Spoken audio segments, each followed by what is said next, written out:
Decades on, the topic of North Korea remains a touchy subject. The world has passed judgment. The country is beyond repair. Our preconceived ideas about the Democratic People's Republic of North Korea remain firmly in place. An erratic, Orwellian regime, paranoid, schizophrenic, a place of modern-day gulags. A red dynasty, long headed by a despotic film buff, and now by his son, whose portly appearance is topped with a singular haircut. And then there's the country's nuclear arsenal, a threat that makes the self-proclaimed innocent nations of the world tremble with fear. When it comes to North Korea, why do we so often resort to cliches? In light of the difficult and often tragic situation the country's people find themselves in, hyperbole seems rather inappropriate. We're often told that foreigners are not permitted into the country, that those who do manage to visit are not permitted to see much of anything, and that those who do manage to see something should remember it's probably fake.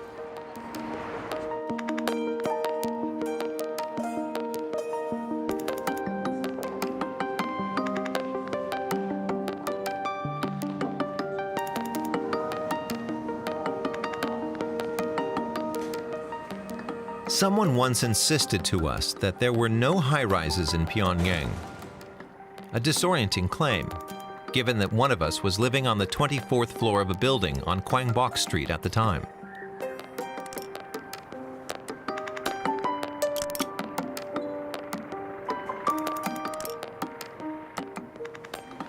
This film was shot over a period of 8 years by 3 people. One of us is a translator of Korean. Between us, we made more than 40 trips to North Korea. But the film does not show prison camps or rocket launch pads. That's forbidden. As are images of soldiers, construction sites, shopping malls, gambling, pictures of people who do not have enough to eat, and pictures of people who are eating. Avoiding these images is harder than it might seem.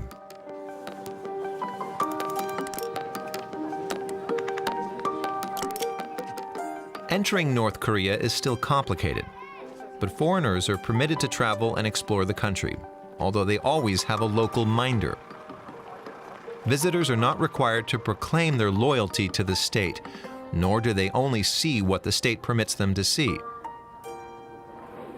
And it's a myth that you'll never hear laughter in North Korea.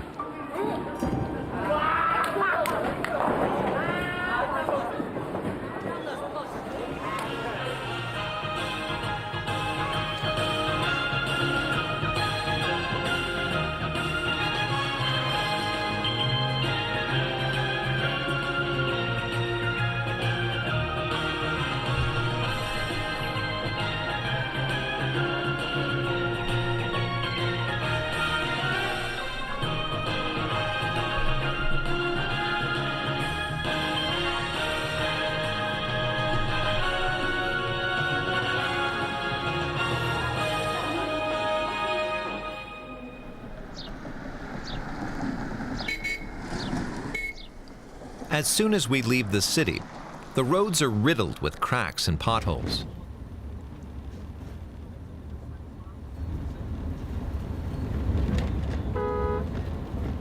The bumpy journey is hard on drivers and vehicles. That could explain why broken down trucks and buses are a common sight.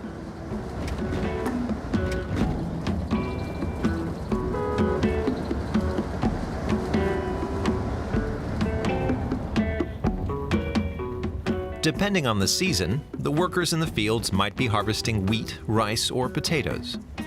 Although much of the country is mountainous, the rest is primarily devoted to farming. North Korea hopes to become economically self-sufficient someday. Every square meter of available land is put to use, even on the steep hillsides. But only barely 20% of the land is arable.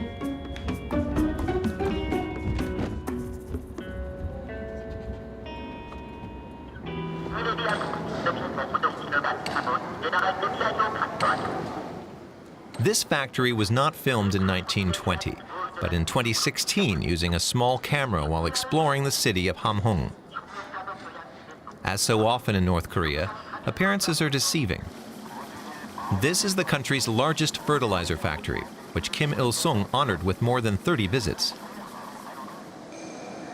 It's recently been modernized in a bid to increase the productivity of the country's cooperative farms.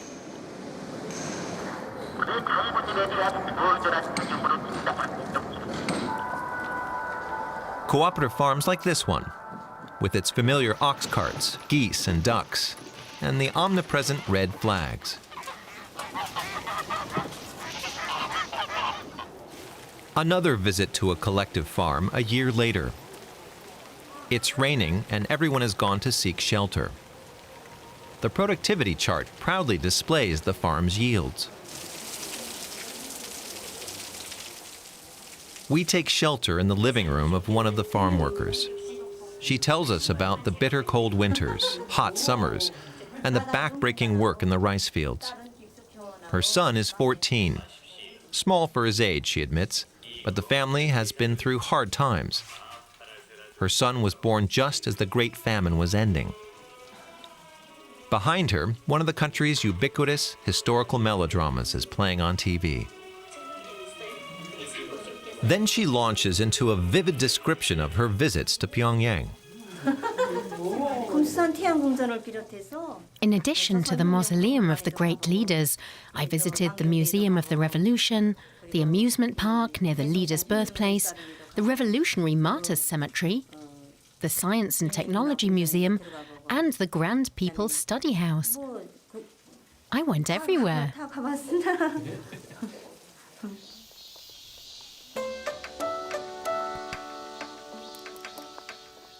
Anyone from the provinces who visits the capital comes here first. The house where Kim Il-sung was born, the birthplace of the Republic. This is where it all started, they say. The great leader's training as a revolutionary, the resistance against the Japanese, the struggle against the evil landowners and collaborators. It's a story that's very familiar to people here. And as Kim Il-sung was the son of an ordinary peasant, he's also venerated as a role model.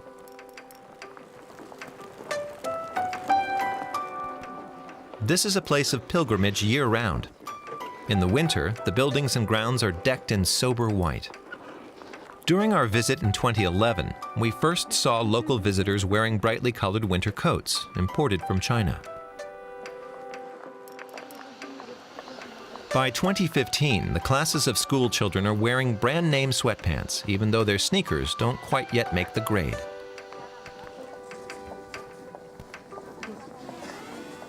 September brings the color of autumn and a pumpkin on the thatched roof. In Pyongyang, everything is bigger, more modern, more beautiful, we were told by the woman from the collective farm. The city has more of everything, more light, more shops, more food, more housing, more work, more education, more culture. Who wouldn't want to live here? The capital is more than the epicenter of the state, it's an icon.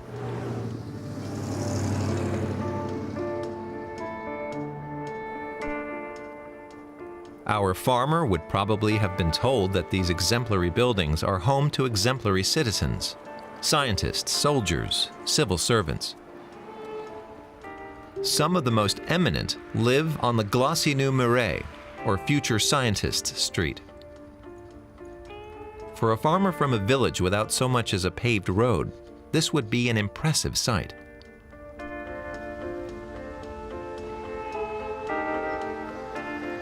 And the people who live here seem to have plenty of time for leisure activities.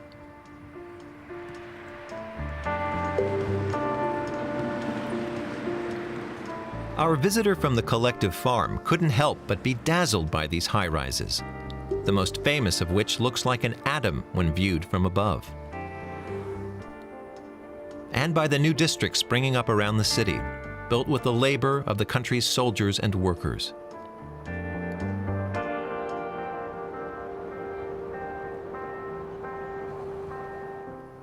But But it would be very unlikely that our visitor would ever set foot in one of these apartments, reserved for the most worthy citizens. It's perfectly neat and tidy, though the residents have fled the camera. There's a computer, cell phone, books, and a sewing machine. The balcony offers a view across the city in the midst of a real estate boom. There's an abundance of color, quite the contrast to the gray that dominated here just 20 years ago. This real estate boom has given rise to a black market in Pyongyang and other large cities. When the state awards a faithful follower with a new apartment, they pass on the old one to the highest bidder. For a choice location, prices can easily top $100,000, and only a fraction of that is tax that ends up in state coffers. Karl Marx might have called this the primitive accumulation of capital. A visitor's tour might end with a trip to an amusement park or a water park. One of Kim Jong-un's priorities is building playgrounds for the people.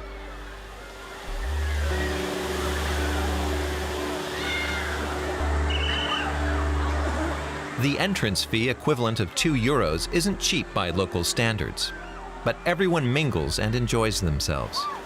Even the adults get into the swing of things.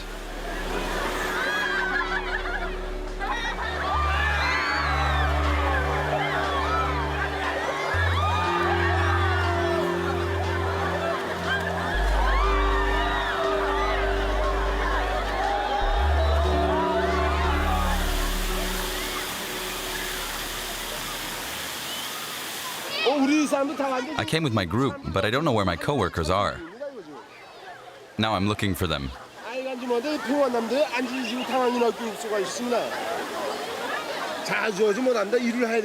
work at a large coal mine an hour away from Pyongyang. I can't come often because of my work.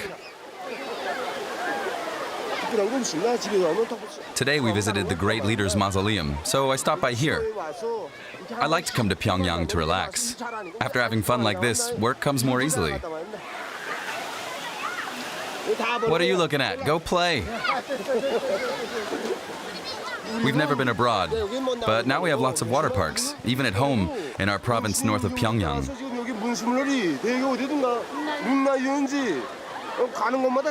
We will become the best in the world, without anyone's help, just by our own hands. Any more questions? We're the best.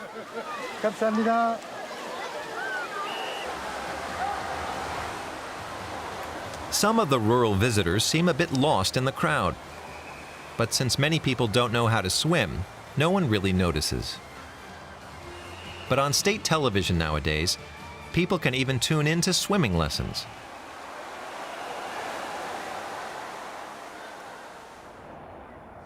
The sun is beginning to set, a good time to visit the city's main amusement park, beyond Pyongyang's Arch of Triumph. Like everywhere in North Korea, filming anything to do with the military is banned, but hard to avoid because soldiers are everywhere.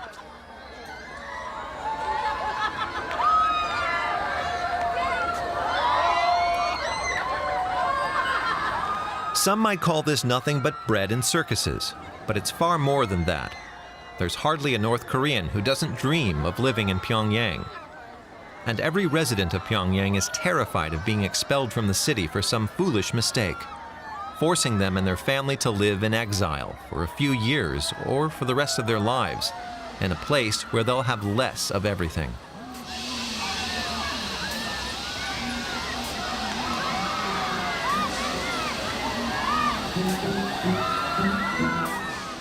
With its lights and sights, Pyongyang inspires loyalty.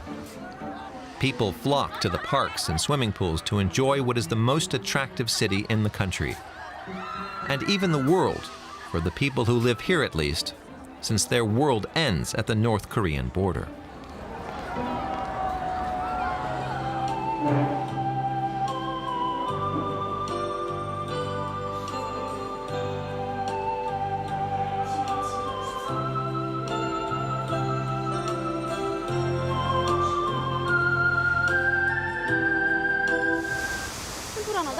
조금 떼요. 다시 조금 떼고 작은 거라요.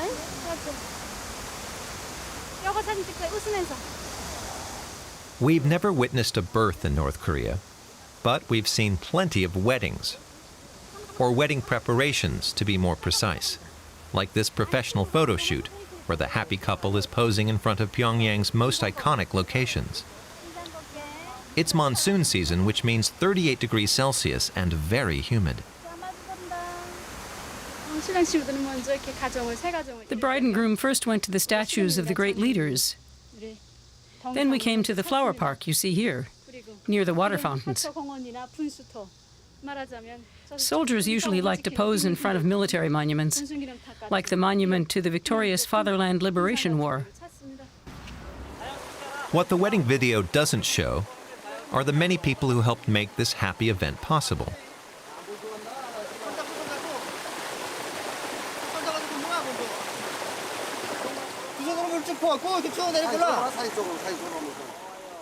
In North Korea, most marriages are arranged through matchmakers. It's their job to find the ideal marriage partner who will also be suitable to the families. Although marrying for love is just starting to trend, arranged marriages are still the norm. One result is that people usually marry within their own social class. For many decades, the country's elite was dominated by the revolutionary comrades of Kim Il-sung and their descendants. At the bottom of the social order were the families of people who had collaborated with Japan and their descendants. In between were some 40 subclasses who were not permitted to marry outside their rank. The end of Kim Il-sung's regime, the famine under Kim Jong-il, and the partial disintegration of both state and party that followed not only shook the country, but also its traditional social hierarchy. This helped loosen the stringent marriage rules. Today, the most desirable professions for a husband are scientist, diplomat, the military, and of course, business professionals.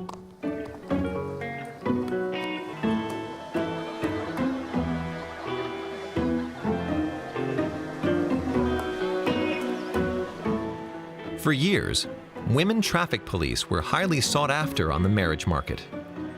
But they're seen less often now, with the installation of traffic lights.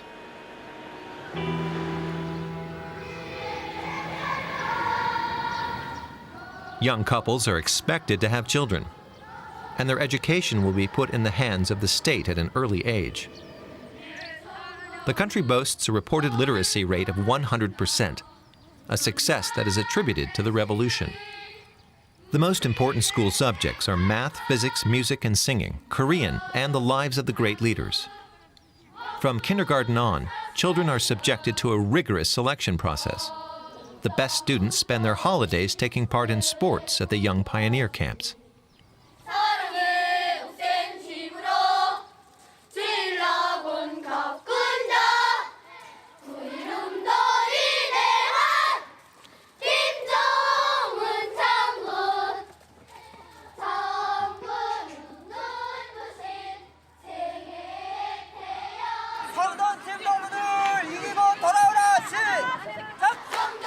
When we arrive at the stadium, the competition is underway.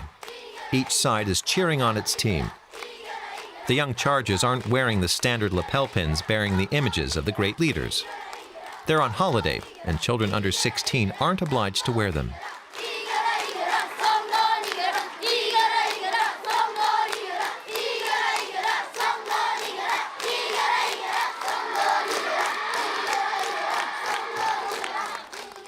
Then it's time for the tug of war. The evil American soldier in the middle is tough. He's already made it through several tournaments.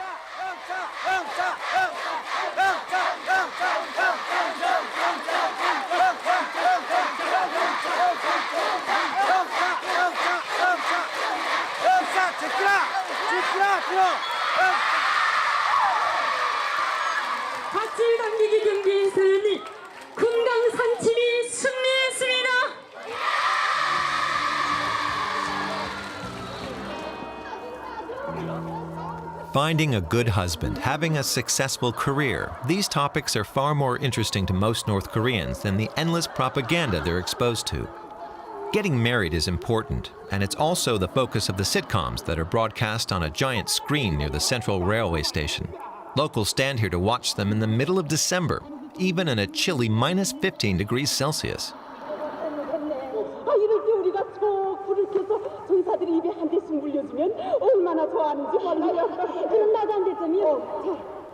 There's also an ad for automaker Pyeonhwa, which means peace in Korean.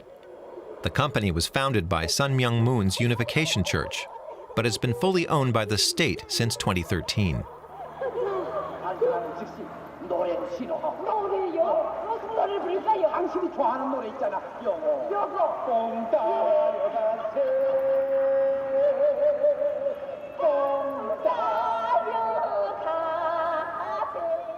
The sitcoms portray a politically correct world. The individual matters only as a part of the collective, where being a good worker is what counts.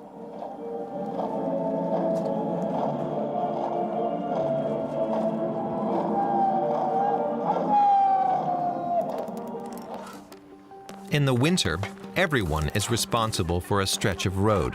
No matter how much snow has fallen, it has to be cleared. That's why scenes of people scraping snow and ice off their patch of road before heading off to the office are a common sight in the winter.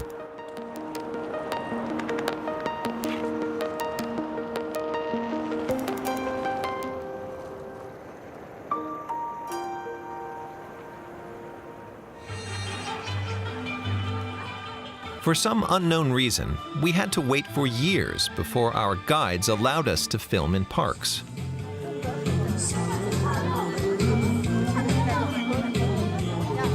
Moranbong Park is a popular place for Sunday outings. It's something like North Korea's Central Park. We wondered why permission to film here took so long. People drawing park scenes hardly seem like a state secret. Then there are also shooting ranges, dancers, and lots of picnics. On public holidays, the state sometimes distributes meat and beer.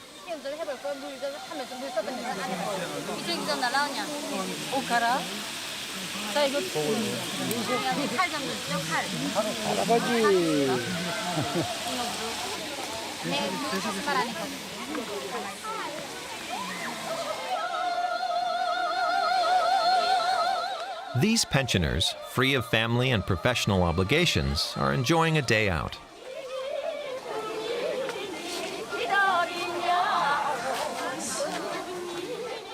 Their free style of dancing is not easily defined and has the air of a shamanic ritual.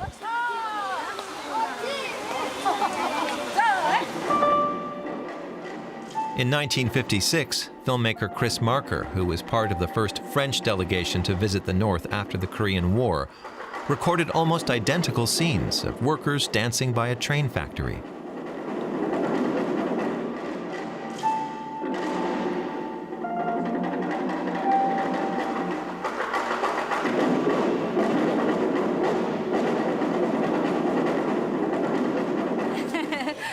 We've always danced at Moranbong Park. We come here with former colleagues. We meet every Sunday to dance.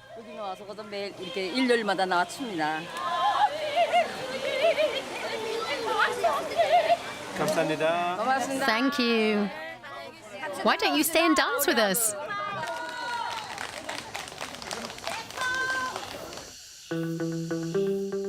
The district next to the park is nicknamed Little Dubai. At first sight, it looks like a kind of commuter suburb, but appearances are deceiving. All sorts of things are hidden behind these tinted windows. Electronics stores, pharmacies, banquet halls, supermarkets, and a huge selection of bars and restaurants.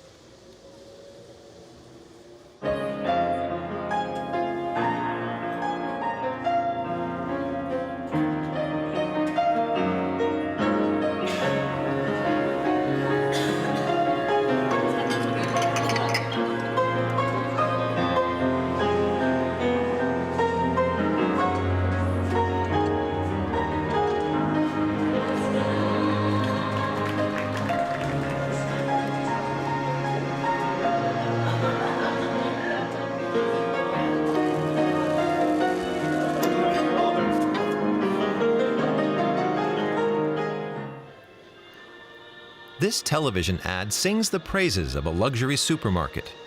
So heavily air-conditioned, the staff wear warm jackets. It's well stocked with everything from Swiss chocolate to olive oil, French and Italian wines, and imported fruit. The elegant restaurants upstairs are popular with the dongju, the money masters, as the newly affluent are called. They serve up sushi, cappuccino, a $20 steak. North Korea is no longer an anti-consumerist state. Quite the opposite for those who can afford it.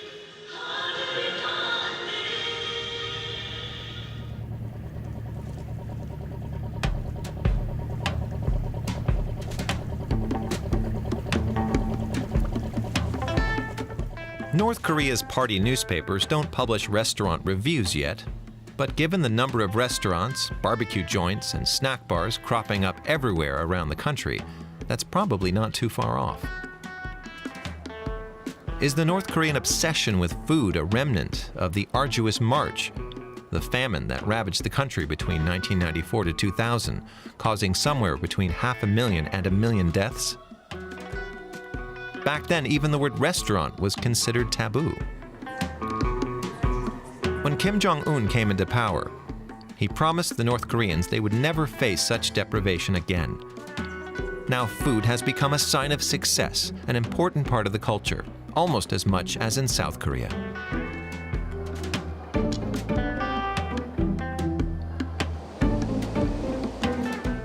We come across a 2018 press release from the official North Korean news agency.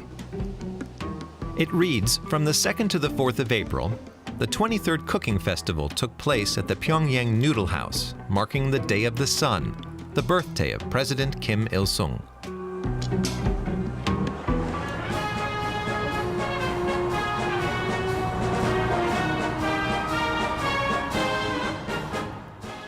If there's anything North Koreans excel at, it's parades.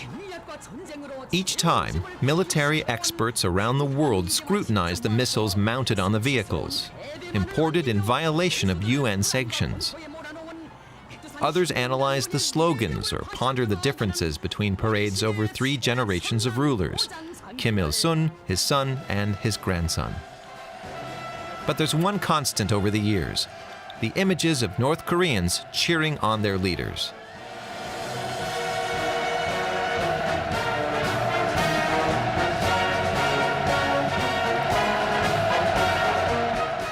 It takes weeks of practice to make these living mosaics.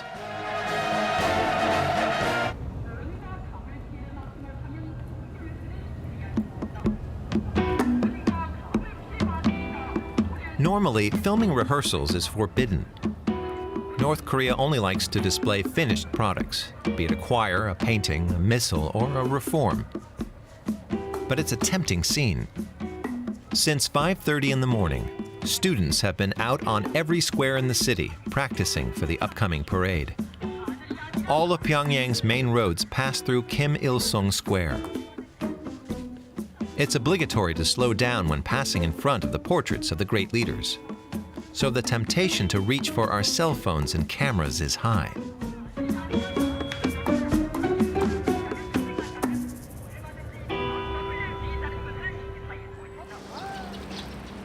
We observe the portraits as they observe us.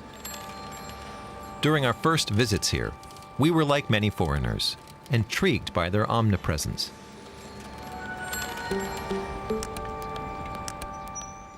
But the more often we visited, the less we noticed them.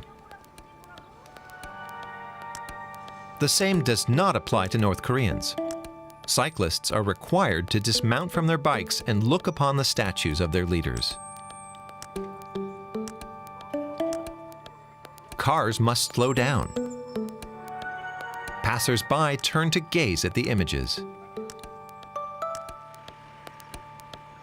Shortly after Kim Jong-il's death, a young upper-class woman tried to explain what the leaders meant to her.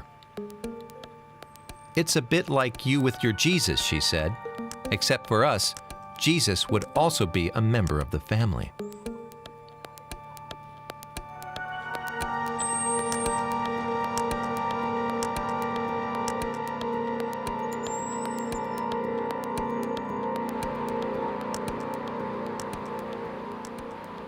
In the heat of the summer, we occasionally saw a fan cooling the portrait of the leaders.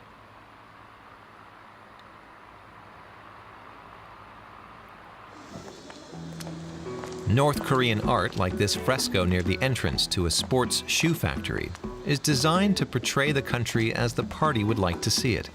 It's not pure fiction, but more often more an aspiration rather than a reality.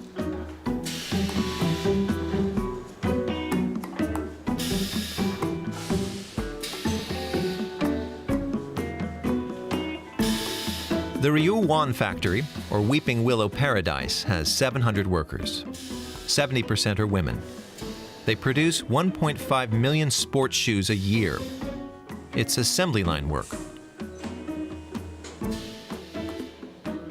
For years, local products were conspicuous in their conformity. Now the factory is seeking to draw inspiration from foreign trends. In marketing jargon, this is what's called benchmarking.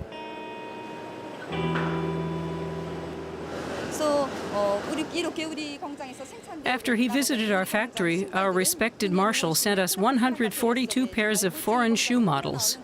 신발 공장에서 나오는 신발들입니다.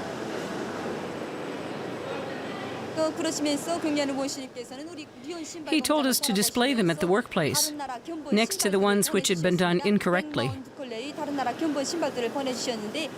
That allows technicians and employees to observe and compare them to ours. Our goal is to raise the quality of our shoes to an international level. Copying foreign trends, reducing imports, and promoting local industry makes sense in a country that is often struck by sanctions. But for the plan to work, the products have to appeal to North Korean consumers. One new brand is called Adibas, with a B. The shoes all sport 3 stripes. In North Korea, patriotism is still a key sales driver. Fashions are changing slowly too. In the early 1990s, a foreign ministry publication was still proudly defending the goal of a monochrome society, something between gray and brown. Times have changed.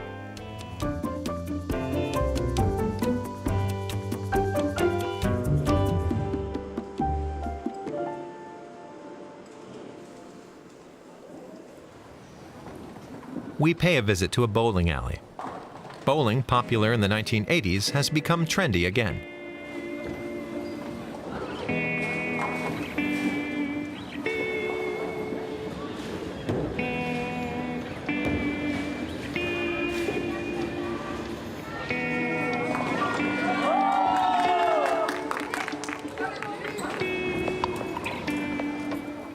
Upstairs, people are playing the slot machines. Downstairs, we get a good look at some of the latest fashions. Here, too, banners tout the party line. It reads, "Let's advance the social revolution that ensures the happiness and well-being of the masses." If it wasn't for the slogans on the walls, we could be almost anywhere in Asia.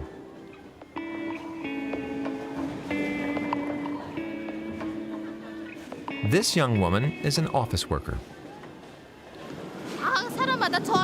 Everyone dresses to suit their body type and coloring. Some women have square shoulders and try to disguise them. The heavier ones try to dress in the color that suits them. And men do the same, don't they? Everyone knows best which clothes, shoes, and makeup to choose so they can look stylish. Have fun.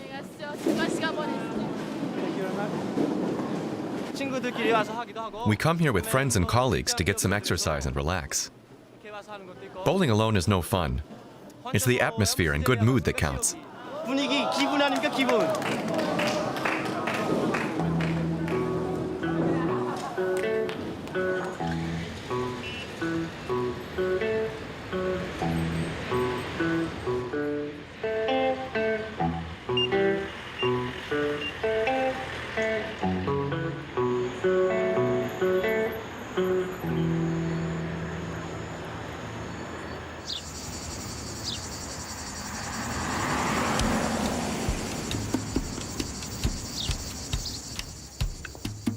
At this rest area along the motorway, a bus full of Chinese tourists has stopped on its way to Kaesong, the city at the border to South Korea.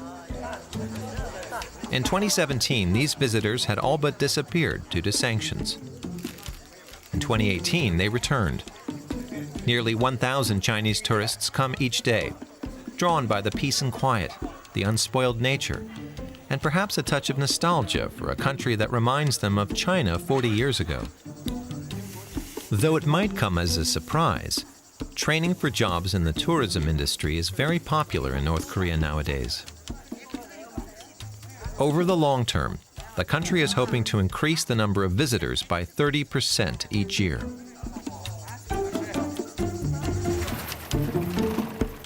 In the fall, Wonsan Beach on the East Sea is deserted.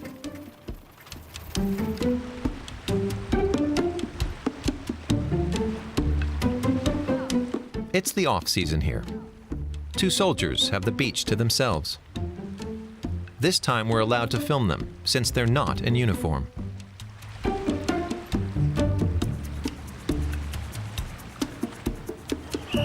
This is the same beach in the summer.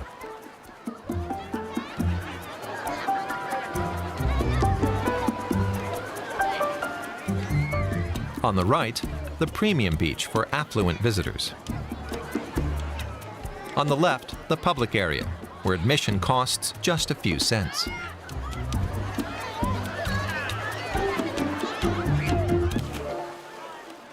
Whether it's a group of workers, a gathering of students, or entire families, everyone's enjoying themselves.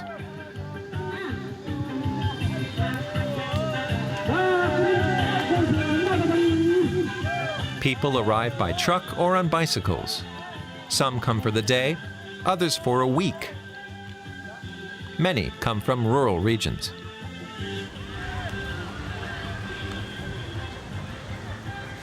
Okay, everybody dig in.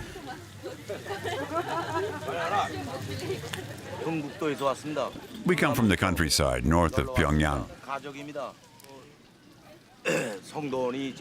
The whole family has come here to relax. It's the best place to rest and have fun. Our leader, Kim Jong-un, encouraged us to come. They're building another tourist site in Wonsan, and this year we're enjoying the beach here. Next year, we plan to relax at the new Karma tourist zone. In the distance, we can see the construction site. Dozens of hotels are being built. That's another priority for the current leader. When Donald Trump met with Kim Jong-un, the US president was enthusiastic about the area and said the location had a lot of potential for development. In 2015 and 2016, North Korean delegations discreetly inspected the French Riviera and other Mediterranean resorts for ideas that they could bring back to adopted home.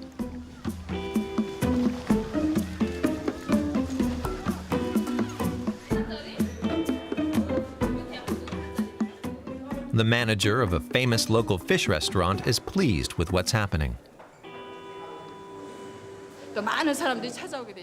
It's a great opportunity to make Wonsan known around the world. There are lots of guest houses and small hotels. Some people even camp here because the sea is very close.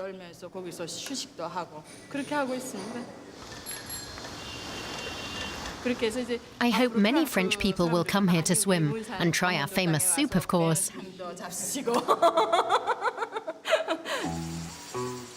Except in the mining and nuclear testing areas, there's lots of unspoiled nature here.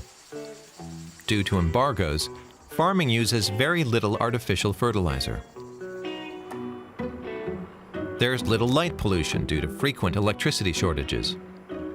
It comes as something of a surprise that North Korea has never thought to market itself as a pioneer in sustainable development. Uninhabited for the past 65 years, the demilitarized zone has preserved a unique biodiversity.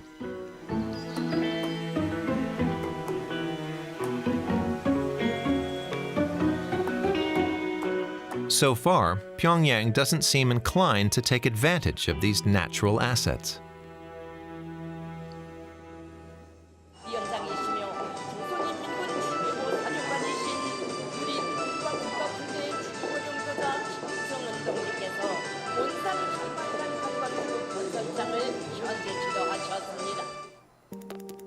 In the rest of the world, North Korea is seen as an anomaly.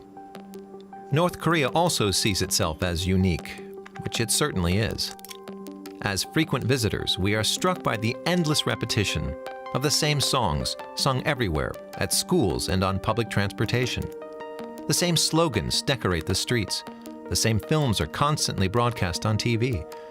North Korea is a country under a bell jar, a country marching to its own pace. It's impenetrable, frustrating, exhausting. But its people are open, curious, and full of life. North Korea is changing rapidly. Pali-pali, or fast-fast, is a favorite phrase in both North and South Korea. North Koreans' tastes are changing, as are their hopes for the future. Perhaps one day, our image of North Korea will change too.